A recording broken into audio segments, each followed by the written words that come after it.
ಇವತ್ತು ಬಸ್ಸಲ್ಲಿ ಡ್ರೈವರ್ ಅಂಕಲ್ನ ಅಣ್ಣ ಅಂತ ಅಂದ್ಬಿಟ್ರು. Hi, good morning. ಇವತ್ತು ಬಸ್ ಸ್ಟಾಪಿಗೆ ಬಂದರೆ ಬಸ್ಸಿಗೆ ವೆಯ್ಟ್ ಮಾಡೋ ಅವಶ್ಯಕತೆನೇ ಇರಲಿಲ್ಲ. ಎಲ್ಲ ಕಡೆ ಬೇಗ ಬೇಗ ಬಸ್ ಸಿಕ್ತು. ಇದು ಆಕ್ಚುಲಿ ಚೆನ್ನಾಗಿರೋದು. ಸೊ ಅದಾದ್ಮೇಲಿಂದ ಬೇಗ ಬಂದಿದ್ದು ಕಾಫೀಸ್ ರೋಡಲ್ಲಿ ನಡ್ಕೊಂಡು ಹೋಗ್ಬೇಕಾದ್ರೆ ನಿಧಾನಕ್ಕೆ ನಡ್ಕೊಂಡು ಹೋಗ್ತಾ ಇದ್ದೆ.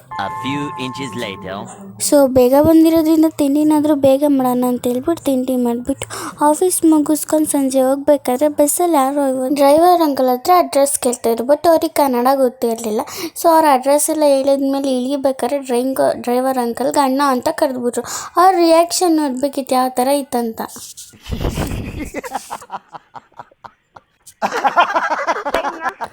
ಇಷ್ಟೊತ್ತು ಕನ್ನಡನೇ ಬರ್ತಿರ್ಲಿಲ್ಲ. ಇಳಿಬೇಕಾದ್ರೆ ಅಣ್ಣ ಅಂತ ಹೇಳ್ಬಿಟ್ಟು ಹೋಗ್ತಿದ್ದಾರಲ್ಲ ಅಂತ ಅವ್ರು ಫುಲ್ ನಗೋ ಥರ ಇತ್ತು. ಸೊ ನಂಗಂತೂ ನಗು ಕಂಟ್ರೋಲೇ ಮಾಡೋಕ್ಕಾಗಲಿಲ್ಲ. ಮನೆಗೆ ಬಂದು ಗೋಬಿ ತಿಂದೆ. 5 minutes later. ಆಮೇಲೆ ನನ್ನ ತಮ್ಮ ದೋಸೆ ಕೇಳ್ದ ಅಂತ ಹೇಳ್ಬಿಟ್ಟು ಅವನಿಗೆ ದೋಸೆ ಮಾಡಿಬಿಟ್ಟು ಕೊಟ್ಟೆ. ರುಕೋ ಜರಾ ಸಬರ್ ಕರೋ. ನಾನು ಗೋಬಿ ತಿನ್ನೋಕ್ಕೆ ಹೊಟ್ಟೆ ಹಸಿತಾ ಇರಲಿಲ್ಲ, ಅನ್ನ ತಿನ್ನಬೇಕಂತ ಅನ್ನಿಸ್ಲಿಲ್ಲ. ಸೊ ಸ್ವಲ್ಪ ಚೂರ್ಮಿನಾದರೂ ಮಾಡ್ಕೊಳ್ಳೋಣ ಅಂತ ಹೇಳ್ಬಿಟ್ಟು ಇವಾಗ ಸ್ವಲ್ಪ ಸ್ಪೈಸಿಯಾಗಿ ಮಾಡೋಣ ಅಂತ ಹೇಳ್ಬಿಟ್ಟು ಸ್ವಲ್ಪ ಮಸಾಲೆ ಐಟಮ್ಸ್ ಎಲ್ಲ ಸ್ವಲ್ಪ ಜಾಸ್ತಿನೇ ಹಾಕೊಂಡ್ಬಿಟ್ಟೆ. ಸೊ ಅದಾದಮೇಲಿಂದ ಕಡಲೆಪುರಿ ಹಾಕ್ಕೊಂಡು ಮತ್ತೆ ಅದಕ್ಕೆ ಇನ್ನೂ ಒಂದು ಸ್ವಲ್ಪ ಖಾರದ ಪುಡಿ ಹಾಕ್ಕೊಂಡೆ. ಸೊ ತಿನ್ನೋಕ್ಕಂತೂ ಆಗಲಿಲ್ಲ, ಸಿಕ್ಕಾಪಟ್ಟೆ ಖಾರ ಇತ್ತು.